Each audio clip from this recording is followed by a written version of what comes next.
Welcome to Punchline Talks Politics, a special election hustings. I'm Mark Owen, editor and owner of PunchlineGloucester.com. Today I'm joined in the studio with Ian Mean, director of Business West and ex-editor of The Citizen, Echo and Western Daily Press. And over the next hour, we'll be quizzing Gloucester's election candidates from the three main political parties. I'd like to welcome Richard Graham, Conservative, Rebecca Trimnell, Liberal Democrats, and Alex McIntyre from the Labour Party. Just before we start, I'd just like to thank our fantastic sponsors, Business West. We will be splitting the hour into 4 different segments of 15-minute rounds. Each round will pull a colour of the party out of the hat to see who starts first. Okay, let's start straight away. So, over to you, Ian. Our first question to you all is about housing, a housing strategy, homeless, refugees, and sheltered accommodation. What is the plan and your delivery timetable? You've each got I'm going to hold it up here. 2 minutes.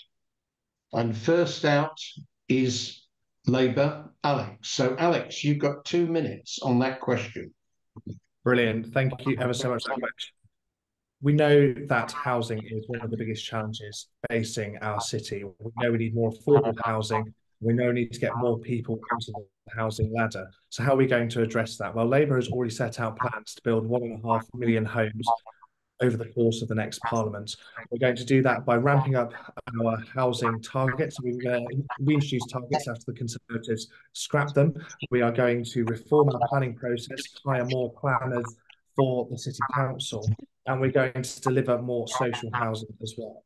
It's really important that when we talk about social housing, I mean social housing for social rent, because too often we talk about building affordable housing and we forget that we actually need to make sure that we're building social housing to tackle the 5,000 people who are currently waiting for housing here in our city. Your question's very wide-ranging, so I'll tackle the other parts of it as well. Homelessness is a massive issue in our city. We see it on the street too often. We've got to have a plan to tackle it. I'm really pleased to have had Angela Rayner here in December. She is going to be putting forward a comprehensive homelessness strategy within the first few months for Labour government. We're going to be working together on that.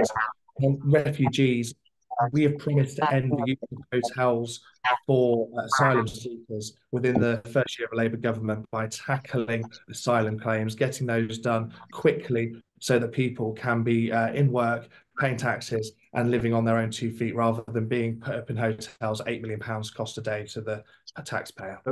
Okay, Alex, that's right on time now. Thank you very much for that. And the next person to... Thank you, Alex. And now we've got Richard. Richard, same question to you. 2 minutes. Well, thanks, Ian and Mark, first of all, for hosting this, and secondly, for this pretty critical question.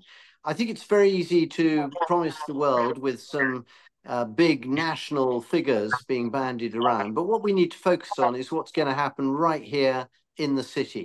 And that's why last year, Gloucester City Council built a record number of new homes. We've got another record new number already in the planning system. And that focus is on social housing. It's also on brownfield sites, where, to give one example, we won the largest brownfield site development award for the whole of England. That's the St Oswald's site behind Tesco's, over 300 homes by Rooftop Housing. But let me just remind everyone listening how this all started, because when I became MP, actually the council, because of huge overborrowings over the last 10, 15 years, mostly under a Labour and Lib Dem run council, had £50 million of housing debt. They could not borrow a penny more from the government to build. And they hadn't built any new social housing for a generation. So we rocket boosted it, all that, by getting £50 million written off, giving the council a clear balance sheet, GCH, the housing stock, who built 400 new social housing homes immediately. But what we also need to avoid, and this is important, Ian, is developments in the wrong place. That's the over 3,000 homes promised by Taylor Wimpey at Wadden Grange, just on the outskirts of Gloucester. It's been an absolute disaster. I prevented it for the last 15 years, and I want to go on doing so. So yes to new houses, yes to social housing, yes to helping the homeless and rough sleepers, but making sure that we're not attracting in rough sleepers from outside the city, because that's not our aspiration, and no to the wrong developments in the wrong places. Thanks. Thank you. Rebecca, Next out of the hat, the Okay, band. lovely. Same question to you. Thank you for your question. Well, we all know that a home is a necessity and the base on which people build their lives. The Liberal Democrats are committed to an increase in building new homes to 380,000 a year across the UK. And this includes 150,000 social homes a year too. I think we have to remember, though, that there are a lot of renters that are around that are paying extortionate prices in rent. And we would immediately ban no-fault evictions and making 3-year tenancies the default and creating a national register of licensed landlords. Rough sleeping is a massive problem. With it contributes antisocial behaviour and drug and alcohol addictions. And what it needs there is a joint up approach between everybody in order to sort that issue out. But I quite like the Lib Dem policy to immediately scrap the archaic Vagrancy Act, which shouldn't really now be in place. Okay, well, okay. Thank you very much, all three of you, for that. Right, we're just going to go to the next question. Unfortunately, we've just got a minute each for this one, if that's okay. So we'll start off with just pick it out of the hat, Ian, again, or the bag. Okay, start with you again, Alex. 1 minute, please. I know it's very short, but we'll have to try and keep this tight. Is there a plan to deliver inner city redevelopment in Gloucester city centre in a high rate of empty shops? What's your plan? We've got to get more shops open for business. So we are going to give local councils increased powers to get empty shops back open and in use for the public. We know that it's a real issue in Gloucester city centre at the moment. At last count, there are over 70 empty retail units, and we're creating even more retail units as we have the development going on. So we know we need to encourage businesses and support them into getting businesses open on our high street. But we're going to give councils the power to do that locally and to take action where landlords keep shops closed for far too long. Okay, thank you very much. Next question too. Okay. Says, is it Rebecca? Same question to you, please. Is there a plan to deliver inner city redevelopment in Gloucester city centre and high rates of empty shops? What would you do to do that? Well, actually, yes, we are. We're seeing this in our high streets, and it is absolutely heart-rending to see it. You know, small businesses having to shut their shops up, and it's very much due to the fact that there is just so many overheads to it. It's great to say that we're the only party that is looking at abolishing business rates. And we would actually like to put in place a commercial landowners levy, which would actually mean that the charges would be on the land and the freeholders of that land and the owners of that land rather than the business itself.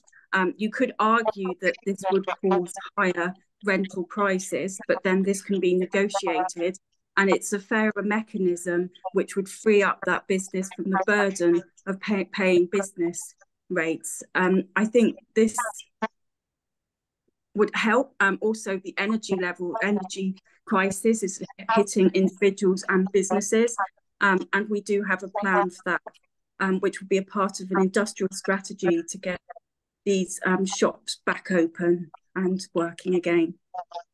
Okay, thank you ever so much, Rebecca. Over to you, Richard. Richard. Same question. Well, thank you. It's incredibly important that businesses and small businesses particularly are enabled to thrive. So there are lots of different aspects to that. But on the high street, one of the key moves that we've introduced is a reduction of 75% on business rates for SMEs, and particularly in the retail and hospitality sectors. That's basically prevented hundreds of pubs from closing, and it's been great news for cafes, fish and chip shops, you name it, all the staples of our high street. But the second thing we all need to accept is that shopping has changed. And while things like Gloucester Quays thrive because they're effectively discount shops, the city centre will find it harder without other major reasons for people to come into the city centre. That will include, for example, the new library and the reopening of Debenhams as the university city campus, where 5,000 students and 300 staff will be working. That will provide a hell of a lot more footfall, which is good for retail. And the other side, of course, for retail is to have really good premises, places that are interesting to visit. And that's why the Heritage Action Zone, which was restoring and revamping and improving the facades of so many shops down Westgate Street, that should also play a crucial part. But we have to be honest, we've got to have more variety than just coffee shops, barbers, and gambling dens. That is not going to be the future.